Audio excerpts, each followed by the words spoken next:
வணக்கம் நண்பர்களே.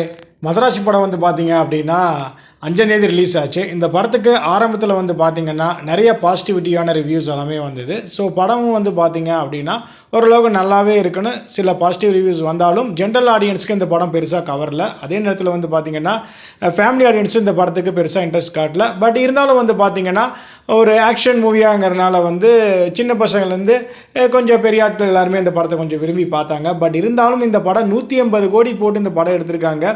இந்த படம் இன்றைக்கி நிலவரம் வந்து பார்த்திங்கன்னா 100 crore மேலே கலெக்ட் பண்ணியிருக்கு அப்படின்னு ஒரு தகவல் வந்தாலும் கூட இன்றைக்கு பார்த்திங்கன்னா படம் ஆல்மோஸ்ட் தமிழ்நாட்டில் 70% புக்கிங்கே ட்ராப் ஆயிடுச்சு. அதே நேரத்தில் வந்து பார்த்திங்கன்னா கோயம்புத்தூரில் டோட்டலாகவே வந்து வாஷ் அவுட் ஆகிடுச்சு. இந்த மாதிரி நிறைய சிட்டிஸ்லேயும் வாஷ் அவுட் ஆகிடுச்சு அப்படின்னு வந்து பாக்ஸ் ஆஃபீஸ் வட்டாரங்கள்னு தெரிவிக்கிறாங்க. ஸோ நம்மளும் பிஎம்எஸில் வந்து ஃபுல்லாகவே வந்து பார்த்தோம்.